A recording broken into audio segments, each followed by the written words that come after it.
queridos alunos. É sempre um prazer e uma alegria grande encontrar vocês por aqui. Hoje nós vamos dar continuidade ao tema da cultura e sociedade e nós vamos falar especificamente de detalhes a respeito dos tipos de cultura, né? Primeiramente, a cultura se divide em popular e erudita. A cultura popular, como muito bem mostra a foto, ela é identificada com o folclore, com as manifestações de rua, com aquela a herança advinda das pessoas na zona rural, o histórico de família, a tradição de cultivar a uva e pisar a uva para fabricar o vinho artesanal, né? Então a mula sem cabeça, a festa junina. Então são elementos que vêm ali da nossa tradição cultural, tradição comportamental.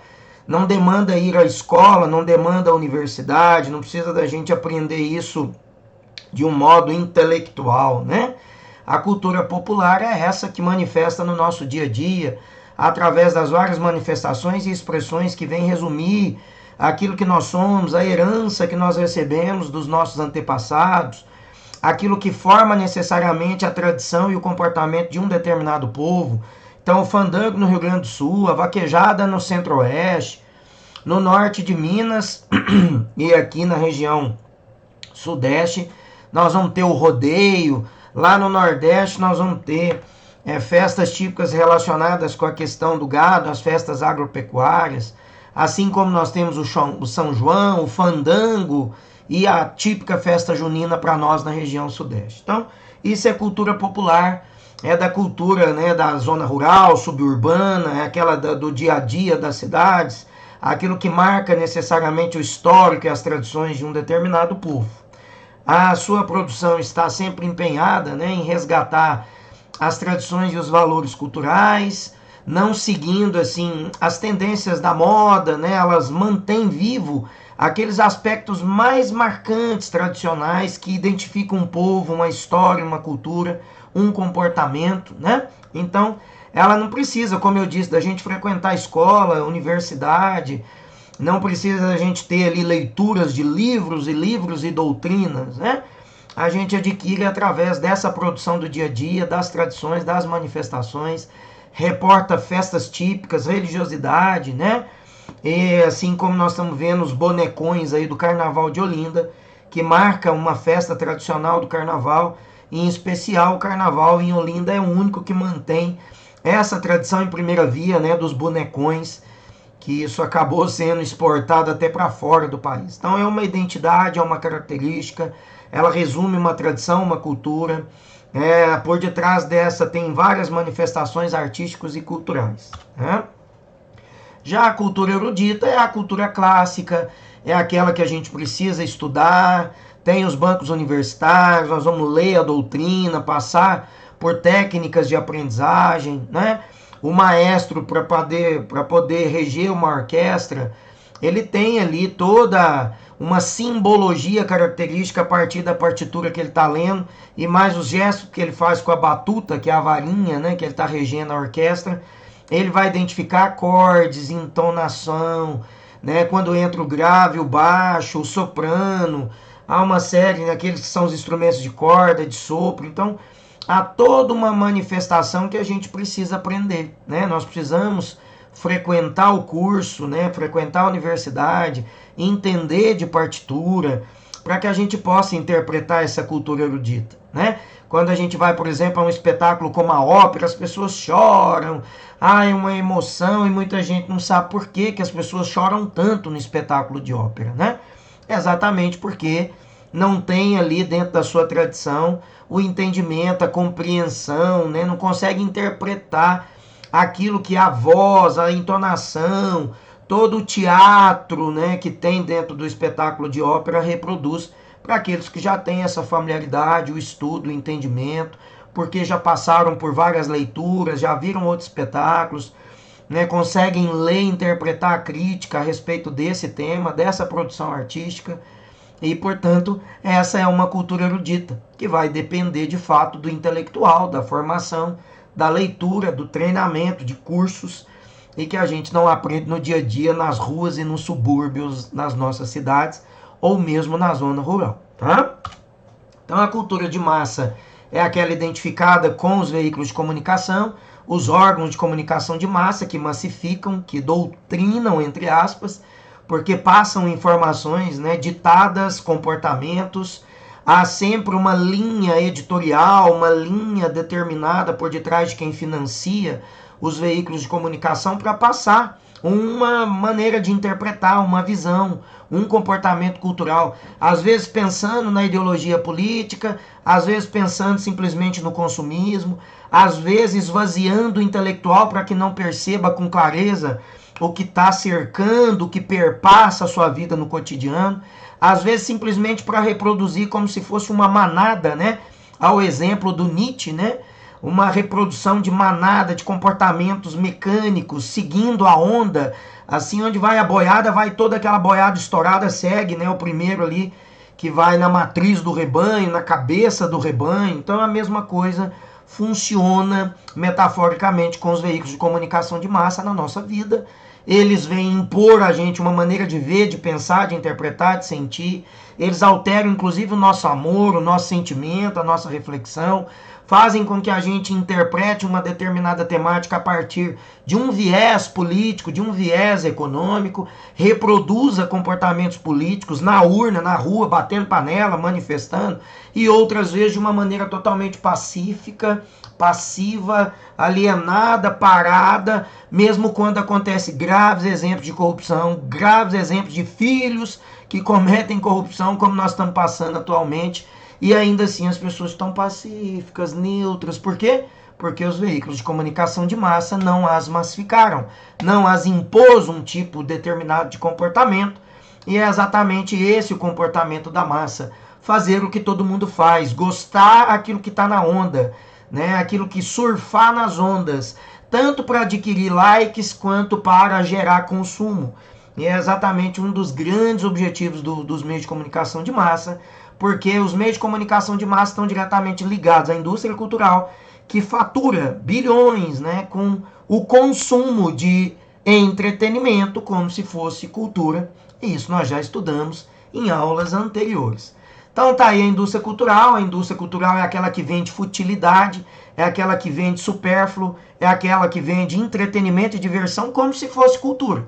Então eu assisto a novela, eu vejo o desenho animado, eu vejo uma série, uma minissérie, eu consumo produtos como Coca-Cola, Nike e acredito que estou consumindo cultura, quando na verdade eu estou apenas consumindo entretenimento, diversão. O supérfluo, ele vem para nos confundir, o supérfluo vem para nos distrair. Ele tenta apagar as desigualdades sociais, já dizia o Marx, o Theodor Adorno, o Max Horkheimer, o Gramsci, né? Grandes autores da indústria cultural já chamavam a nossa atenção para essa questão, né? Então ela vem popularizar o vulgar, vem popularizar o chulo, o grotesco, aquilo que é de baixo teor cultural, substituindo por entretenimento, por vazio, por mecanismos de controle, por consumismo, por alienação, apagando desigualdade, fazendo todo mundo acreditar na doutrina e na teoria da meritocracia, dizendo que tudo você consegue se você esforçar porque é meritocrático, quem esforçou conseguiu, quem não esforçou porque é vagabundo, porque não quis, porque não se esforçou, porque não fez por merecer. Uma justificativa, né, de fracassos ou de sucesso, uma justificativa que apaga desigualdades, uma justificativa que apaga o direito dos dominantes de ganhar bilhões enquanto que a grande maioria passa fome, perde direitos, né? Os impactos nas políticas econômicas e trabalhistas provocadas por mecanismos e aprovações de leis pelos políticos que a gente elege exatamente por estar nesse mundo da alienação, acreditando em discursos fantasiosos de corrupção, e depois você vê o mesmo político que se elegeu em cima da plataforma da corrupção, do combate à corrupção, de limpar a petralha, tá todo comprometido, ele, sua família, com N problemas ligados a crimes de corrupção, a outras questões importantes. Então, quer dizer, a gente precisa entender que a alienação nos leva a prejuízo. A alienação nos leva a consumir o que não é necessário. A alienação nos leva a fazer interpretações que não são as verdadeiras e, sobretudo, confunde o ser humano para apagar as desigualdades, fazendo a gente crer que não há desigualdade, que não há mecanismos de acumulação de renda, que não há mecanismos que geram impactos na perda de direitos e que prevalecem interesses econômicos de grandes grupos. Então, a mídia, a ideologia, a indústria cultural, ela vem disfarçar essas desigualdades. Ela vem criar ali uma cortina de fumaça para que a gente não entenda e não perceba com clareza esse emaranhado de problemas, né? Um emaranhado de alienações, de distorções, que nós estamos imersos nesse diuturnamente. E a mídia vem gradativamente alienar e manter a gente como uma boiada que é tocada rumo ao matadouro, né? E nós estamos sendo mortos diuturnamente, nesse sentido metafórico, por acreditar em tantas fake news, tantas manipulações, uma mídia corrompida, manipulada, uma mídia comprada, né, por interesses econômicos, uma novela que distorce, que tira e esvazia o senso crítico e que coloca no lugar vulgaridades, baixo senso crítico, uma onda inculta de acreditar até em terra plana, né?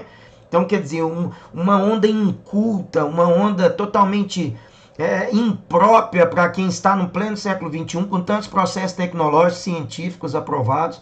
Nós estamos vendo pessoas lutando contra a vacina, falando que fumacinha de avião é o comunismo que está contaminando. Quer dizer, uma série de coisas que não parece nem mesmo equilibrado do ponto de vista neurológico ou mental, né? Então isso é importante, a indústria cultural ela tem um impacto marcante nesse processo que nós estamos vivendo no Brasil e o mundo como um todo. Então a indústria cultural foi cultivada, foi criada aí, né, em 45, logo depois da Segunda Guerra Mundial, em 47, Adorno, Horkheimer, na escola de Frankfurt, analisaram o comportamento que levou o fascismo, o nazismo levar a Segunda Guerra Mundial, a reprodução alienada, o desenvolvimento de fake news, um segmento de extrema direita que cresceu no mundo e que apoiou ações como a de sanguinário Hitler, né?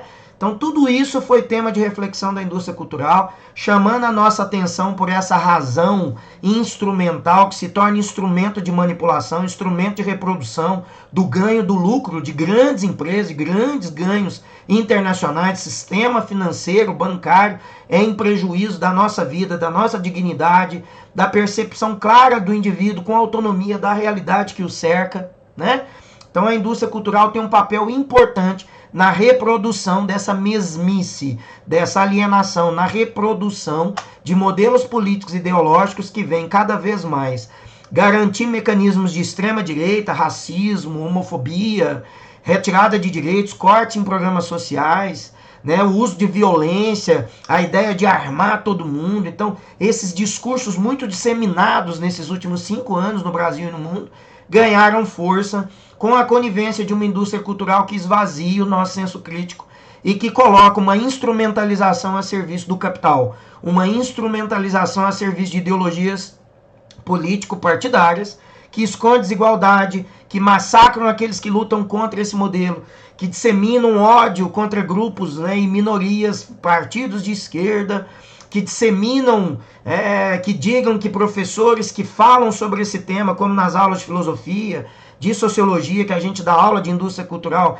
que nós estamos fazendo lavagem cerebral, doutrinando, mas não falam que todo o processo utilizado por eles, pela mídia, pelos jornais, pelo TV, pelo cinema, para reproduzir essas ideologias neoliberais, ideologias fascistas, totalitárias, isso eles não consideram que seja lavagem cerebral, eles não consideram que isso seja doutrinação. Mas aquele que chama a atenção para abrir os olhos, porque é função educacional, pedagógica, falar sobre esses temas dentro dessas disciplinas, esses sim estariam, segundo o viés, né, segundo essa visão estrábica dessas pessoas, fazendo doutrinação, né? Então os meios de comunicação de massa, eles não chegaram a democratizar o saber, democratizar a arte, impuseram um tipo padrão, né, sobretudo da cultura americana, estadunidense, que foi padronizada, reproduzida aqui no Brasil, né? As pessoas deixaram de perceber e de valorizar o seu folclore, a sua cultura, as suas tradições, para ficar valorizando produtos enlatados, né, importados da Europa, dos Estados Unidos, desenhos que vieram alienar, massificar, incutir a ideologia neoliberal, incutir a ideologia, né, da ética protestante, fazer com que as pessoas não percebessem com clareza a importância de estarem unidas, de perceberem a classe social, né, a união de classe para que pudesse operacionalizar mudanças importantes no cenário da melhoria, né, no crescimento e na dignidade dessas pessoas. Então, a indústria cultural ela veio abafar toda a autonomia crítica e colocar pessoas que são manipuladas como fantoches nas mãos da mídia, nas mãos dos grandes grupos e interesses econômicos que utilizam dos meios de comunicação, das redes sociais, de fake news, para poder disseminar uma série de fantasias, distorções, mentiras, nos enganando, nos confundindo e, sobretudo, né, gente, apagando as diferenças entre classes, fazendo a gente pensar que todo mundo é igual, né? Esse é um dos principais problemas.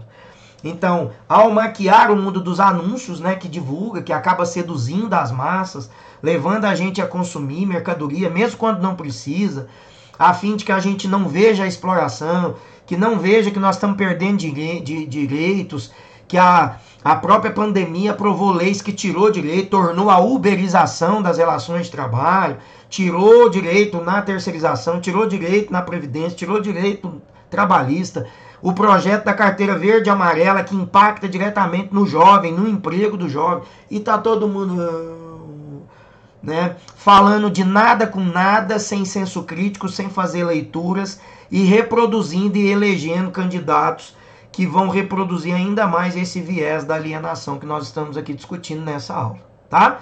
Então, entender o contexto da relação de produção e como nós somos instrumentos dessa manipulação, tá? Aqueles que se colocam, então, em defesa dos avanços nos meios de comunicação acreditam que eles são instrumentos dessa democratização. Por outro lado, aqueles que trabalham com senso crítico, com reflexão crítica, sobretudo a partir da escola de Frankfurt, vão mostrar para nós como que a população está nas mãos desse instrumento que massifica, que aliena, que reproduz desigualdade, que esconde as diferenças entre as classes e as diferenças econômicas, que tira a nossa autonomia, que tira o nosso senso crítico, que reproduz um sistema mecanicista, um sistema de reificação, que garante privilégios para um grupo em detrimento e prejuízo do outro, mas que faz com que todo mundo fique morno, fique estático, sem a força de reproduzir a mudança e a transformação desse viés, exatamente porque os meios de comunicação fazem esse adormecimento crítico em cada um de nós, ficando cada vez mais distante das informações claras e importantes e cada vez mais alienados e manipulados diante de uma informação distorcida que atende a esses preceitos do grande sistema econômico capitalista. Tá bom? A padronização, como eu já disse, é algo normal. A padronização que reproduz o que é igual, reproduz o consumo das mesmas coisas. O funk, que há 5 anos era totalmente coisa de vulgar, de periferia, hoje é bonitinho, é gostosinho, todo mundo, até mesmo a elite, reproduz e gosta, né? A formação intelectual que está cada vez mais pobre, enquanto que a disseminação daquilo que não é valor, de ódio, de incertezas, de manipulação, né? As pessoas que perderam a sua autonomia crítica estão cada vez mais vivas nessa alienação, bebendo cada vez mais na fonte da ignorância, do distanciamento da realidade social, reproduzindo esse distanciamento, inclusive, no voto e na falta, né, de manifestação, a não ser que a manifestação seja ditada pelo veículo de comunicação. Senão as pessoas não fazem essa manifestação, né? Então é exatamente isso. Eu agradeço a presença de vocês, espero que tenham aprendido um pouco mais e até a próxima. Nós nos encontramos para mais uma videoaula. Tudo de bom.